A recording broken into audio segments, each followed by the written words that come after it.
তারেক রহমান কি নির্বাচনের আগে দেশেই ফিরছেন না? তিনি যদি দেশে না ফেরেন তাহলে কি নির্বাচন হবে? মানে এই ধরনের আলাপ কেউ কেউ তোলার চেষ্টা করছেন। বলা বাহুল্য এটা পরিকল্পিতভাবেই। কারো কারো মধ্যে হয়তো খানিকটা শঙ্কা ন্যাচারাল কারণেই আছে, তার ওয়েলউইশারদের মধ্যেও আছে, কিন্তু কেউ কেউ এক ধরনের মতলববাজির কারণে কাজটা করছেন। আমরা এটা নিয়ে একটু কথা বলতে চাই। বাংলাদেশে গত বেশ কয়েক মাসে একটা ঘটনা ঘটছে, বা শেখ হাসিনার পতনের পর থেকেই, সেটা হলো নির্বাচনটা ঠিকঠাক হবে কিনা। কাগজে কলমে নির্বাচনের 2 মাসের মতো মাত্র বাকি আছে, তফসিল ঘোষণা হয়ে যাওয়ার সময় হয়ে এসেছে। তারপরও কেউ কেউ কোনো একটা ছুতো পেলেই বলার চেষ্টা করেন নির্বাচন হবে কিনা বা নির্বাচন হবে না। নানা রকম ক্যালকুলেশন, ষড়যন্ত্র, নানা রকম প্রেডিকশন দেখানোর চেষ্টা করেন।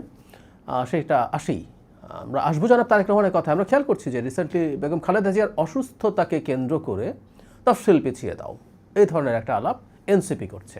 পিছিয়ে দাও সরাসরি না বললেও বলছেন যে এই জড়িত অস্থিরতা বা প্রবলেম ম্যানেজ না করে তফসিল যেন না দেয়া হয়। অদ্ভুত কথা। বিএনপি চাইছে না, এনসিপি চাইছে। বিএনপির সমস্যা হচ্ছে না, এনসিপির সমস্যা হচ্ছে।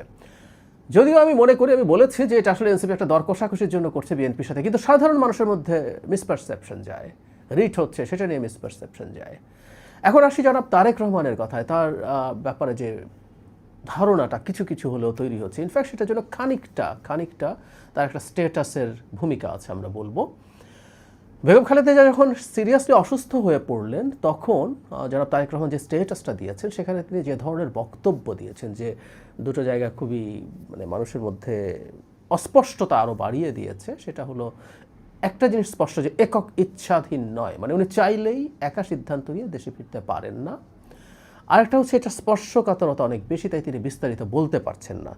ফলে মানুষের মধ্যে এই সংশয় তৈরি হচ্ছে। তার মানে এটা বুঝলেন যে চাইলেই জনাব তারেক রহমান যখন তখন দেশে ফিরে আসতে পারেন না। আর আরেকটা হচ্ছে খুবই স্পর্শকাতর, তাই কেউ কেউ এই সন্দেহ প্রকাশ করার চেষ্টা করছেন উনি আদৌ কি দেশে ফিরতে পারবেন। এই প্রশ্নটা আসলে তৈরি হয়েছে। খুব অযৌক্তিক তাও না, কিন্তু কেউ কেউ এটাকে অনেক বেশি স্প্রেড করার চেষ্টা করছেন। কারণ ওই যে বললাম, কারো কারো এই ইচ্ছে আছে এটার মাধ্যমে নির্বাচন নিয়ে একটা আনসার্টেনিটি তৈরি করা, এবং আনসার্টেনিটি যদি তৈরি হয়, জনগণের মধ্যে আনসার্টেনিটি তো আছেই, বিএনপির যদি দলের অভ্যন্তরে এই ধরনের সমস্যা তৈরি হয়, তাহলে বিএনপির নেতাকর্মীরা ফুল কনফিডেন্স নিয়ে এই যে নির্বাচনী ক্যাম্পেইন করছে সেটা তারা হয়তো করবে না, সেটা থেকে তারা দূরে সরে আসবে। এই ধরনের পরিস্থিতি বা প্রেক্ষাপট তৈরি হতে পারে, সেটাই হলো মূল কারণ। এখন আমরা প্রাথমিকভাবে কি মনে করি, যেন তারেক রহমানকে নির্বাচনের আগে দেশে ফিরবেন না?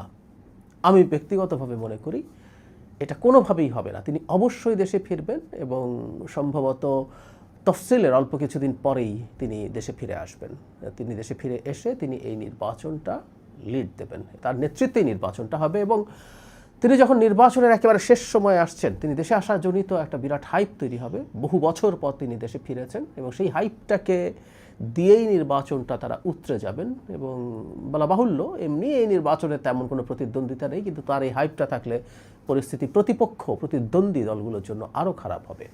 কিন্তু তিনি যদি সত্যি না আসতে পারেন, আমরা তর্কের খাতিরে ধরে নিই, তাহলে কি নির্বাচন হবে না? মানে আমরা এই ব্যাপারটা একটু বোঝার চেষ্টা করি।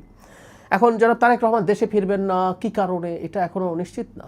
আমরা নানান রকম স্পেকুলেট করছি, করারই কথা, কারণ যেহেতু আমরা স্পষ্টভাবে জানি না তিনি একক ইচ্ছাধীন যদি না হয়, তাহলে কি কোনো শক্তি, দেশি বা বিদেশি কোনো শক্তি তার ফিরে আসা নিয়ে সমস্যা তৈরি করছে, তার নিরাপত্তা নিয়ে সংকট আছে, নানান কিছু হতে পারে, আমরা ধারণা করছি।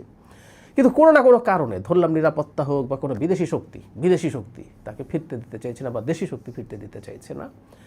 তো সেই ক্ষেত্রে জনাব তারেক রহমানের জন্য সঠিক সিদ্ধান্ত কী হবে? আবারও বলছি, আমরা তর্কের খাতিরে ধরে নিচ্ছি তিনি নির্বাচনের আগে ফিরতেই পারছেন না। তাহলে নির্বাচনের আগে তিনি যদি না ফেরেন, এখন বিএনপি নির্বাচনে কি যাবে না? কেউ কেউ বলছেন এটা হলে বিএনপি কেন নির্বাচনে যাবে, বিএনপি যদি নির্বাচন থেকে সরে আসে তাহলে নির্বাচন আর হবে না, ইত্যাদি ইত্যাদি। আচ্ছা, জনাব তারেক রহমান যদি দেশে ফিরতে না পারেন, বিএনপি যদি নির্বাচনে না যায়, নির্বাচনটা যদি হয়, সেই নির্বাচনে কে জিতবে? জামাত জেতার সম্ভাবনা আছে। বেশ কিছু স্বতন্ত্র জিতবে, বিএনপির অনেক স্বতন্ত্র হয়তো থাকবে তখন, বেশ কিছু স্বতন্ত্র জিতবে, কিন্তু ক্ষমতায় জামাত যাবে, এরকম একটা পরিস্থিতি আছে। তো সেই পরিস্থিতিতে জনাব তারেক রহমানের দেশে ফিরে আসার পথ কি ইজিয়ার হবে? জামাত ক্ষমতায়, অনেক স্বতন্ত্র আছে, তাহলে কি ওনার জন্য সহজ হবে? নাকি বিএনপি পার্টিসিপেট করলো, নির্বাচনে জিতলো, এবং সেই বিএনপি যখন ক্ষমতায় আছে, ধরে নিলাম তিনি নির্বাচনে পার্টিসিপেটই করলেন না, কিন্তু বিএনপি তার দল যখন ক্ষমতায় আছে তখন তার জন্য দেশে ফিরে আসার যেসব বাধা আছে, সেটা দেশি বিদেশি নিরাপত্তা যেটাই হোক না কেন, সেটা অতিক্রম করা সহজ হবে। খুব সহজ কাণ্ডজ্ঞানের ব্যাপার। নিশ্চিতভাবেই বিএনপি যদি ক্ষমতায় আসে তখন তার জন্য সহজ হবে। কেউ কেউ বলার চেষ্টা করেন যে বেগম খালেদা জিয়া যদি চলে যান আমাদের মাঝে থেকে, বিএনপির মধ্যে কোনো না কোনো একটা নেতৃত্ব দাঁড়িয়ে যেটা তারেক রহমানের বিরুদ্ধে দাঁড়িয়ে যাবে কিনা, দাঁড়িয়ে গেলে তো তিনি আসতে পারবেন না। এটা একেবারেই আকাশ কুসুম কল্পনা। বাংলাদেশের মতো দেশে এটা আমাদের অলরেডি পরীক্ষা হয়ে গেছে। আমরা পছন্দ করি বা না করি, এই দুটো দল মূলত আওয়ামী লীগ এবং বিএনপি, এই দুটো পরিবারের বাইরে নেতৃত্ব কেউ দিতে গিয়ে সেই দলের পুরোটাকে তার সাথে রেখে একটা মারাত্মক বাধা তৈরি করবে জনাব তারেক রহমানের ফিরে আসার পথে।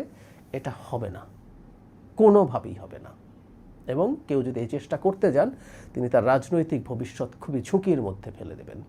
সেই কারণে ওই অবস্থায়, আবারও বলছি, একটা কাল্পনিক ব্যাপার, এটা একটা জাস্ট থট এক্সপেরিমেন্ট। উনি যদি নাও আসেন, কারণ নেতৃত্বে সরকার গঠিত হয়, তারা নিশ্চিতভাবেই জনাব তারেক রহমানের ফিরে আসার পথ ভালোভাবে ফ্যাসিলিটেট করবেন।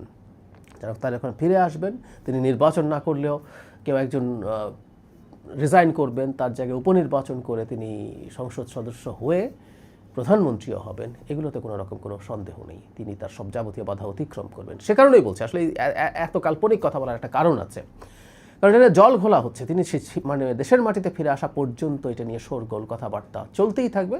কথাবার্তা চলুক। আমি প্রায় বলি যে তিনি দেশে আসছেন না, বা তিনি যে স্টেটাস দিয়েছেন, যেসব শক্তির কথা বলছেন, যে আলাপ তুলছেন, এগুলো ভ্যালিড আলাপ, এগুলোকে আমরা বাদ দিতে চাই না। এগুলো মানুষ জানতে চাইতে পারে। আবার সবসময় সব কথা বলাও যাবে না। অনেকে বলছেন জনাব তারেক রহমান কেন এটা করছেন না, তার কি সমস্যা, কেন তার হাতে নেই, আর কার হাতে আছে, এগুলো জনগণকে খোলাসা করা দরকার। অ্যাপারেন্টলি ভালো শোনায়, কিন্তু আমরা রাষ্ট্রীয় পর্যায়ে ক্ষমতার বলয়ের, নানান বলয়ের মধ্যে এমন অনেক কিছু ঘটে যেগুলো আসলে এত সহজ সরল না, সব কিছু চাইলেই বলা যায় না।